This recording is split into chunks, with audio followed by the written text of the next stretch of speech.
আহিরির পায়ে ক্ষতচিহ্ন দেখে প্রমাণ সমেত একলব্যের সামনে ছদ্মবেশী আহিরির মুখোশ খুলল রাঙ্গা। হ্যাঁ বন্ধুরা, আমরা এমনটাই দেখতে পাবো রাঙ্গামতি তীরন্দাজ ধারাবাহিকের আগামী পর্বগুলোতে। একলব্য আহিরির বাড়িতে গিয়ে দেখতে পায় আহিরির পায়ে চোট লেগেছে, পাটা কেটে গেছে, এমনকি ব্যান্ডেজ করা আছে। অপরদিকে রাঙ্গা বৃন্দাকে দেখতে হসপিটালে যায়, আর বৃন্দায় যে সুব্রতর সাথে চক্রান্ত করে টাকার লোভে কিডন্যাপের খেলাটা খেলেছে সেটা রাঙ্গা বেশ বুঝতে পারে। এরপর একলব্য রাঙ্গাকে ফোন করে বলে আহিরি ভীষণ অসুস্থ, এমনকি পাটাও যেন কেটে গেছে। তা শুনে রাঙ্গা অবাক হয়ে যায়। রাঙ্গা মনে মনে ভাবে, মুজে সেদিন তীর গেঁথেছিলাম ছেলেটির পায়ে, তবে কি সে আহিরি দিদি ছদ্মবেশে গেছিল মূর ক্ষতিরও করতে? রাঙ্গার সন্দেহ হয় আহিরির উপর। রাঙ্গা তড়িঘড়ি করে ছুটে আসে আহিরির বাড়িতে, আর আচমকা রাঙ্গাকে দেখে ঘাবড়ে যায় আহিরি। রাঙ্গা জোর করে আহিরির পাটা দেখে ফেলে।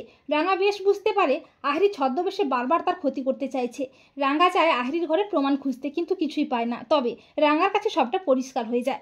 আহিরি মনে মনে ভাবে, রাঙ্গা আমি জানি তুমি আমাকে সন্দেহ করছো, কিন্তু এই আহিরি মিত্রকে ধরা এত সহজ নয়। এরপর রাঙ্গা আহিরির উপর নজর রাখে। রাঙ্গা বুঝতে পারে আহিরি বারবার ছদ্মবেশে নিশার সাথে হাত মিলিয়ে তার ক্ষতি করার জন্য চক্রান্ত করছে। রাঙ্গা অফিসার সত্যজিৎকে ফোন করে সবটা জানিয়ে রাখে। পরদিন রাঙ্গা ফাঁদ পেতে আহিরির মুখোশ খুলতে একলব্যকে নিয়ে হাজির হয় আহিরির বাড়িতে। আর রাঙ্গাকে দেখে ভয় পেয়ে যায় আহিরি। রাঙ্গা বলে, আহিরি দিদি তুই সত্যি করে বলতো তোর পাটাতে কি করে চোট লাগলো? তখন আহিরি ভয় পেয়ে আমতামতা করে বলে, কি করে আবার, পড়ে গিয়ে পাটা কেটে গেছে। রাঙ্গা বলে, মিথ্যা কথাটা বলিস না আহিরি দিদি, তুই সেদিন পাড়ার অনুষ্ঠানের দিন ছদ্মবেশে ছেলেটা সেজে মূর ক্ষতিটা করতে গিয়েছিলিস, কিন্তু মূর হাতে ধরা পড়ার ভয়ে প্রাণপণে পালানোর চেষ্টাটা করিস, আর আমিও তীরটা ছুঁড়ে মারি তোর পায়ে, সেই তীরটা তোর পায়ে এসে পড়ে। আহিরি বলে, না একলব্য, রাঙ্গা সব মিথ্যে বলছে, আমি কিছুই জানি না। তখন রাঙ্গা আহিরির ছদ্মবেশে জিনিসগুলো দেখিয়ে বলে, তাহলে এই জিনিসগুলো তোর কাছে কেন? একলব্য বলে, ঠিক তো আহিরি, এই ছদ্মবেশী সাজগুজের জিনিসপত্রগুলো তোমার কাছে কেন? আর ঠিক তখনই অফিসার সত্যজিৎ প্রমাণ নিয়ে হাজির হয়। সত্যজিৎ বলে, তার কারণ উনি ছদ্মবেশের ছেলে সেজে নিশার সাথে চক্রান্ত করে রাঙ্গামতির ক্ষতি করার চেষ্টা করছে বারবার, আর সেই প্রমাণ রাঙ্গামতি আমাকে আগেই দিয়েছে। এই বলে নিশার সাথে আহিরির চক্রান্তের ভিডিও একলব্যকে দেখায় অফিসার। ভিডিওটি দেখে চমকে ওঠে একলব্য।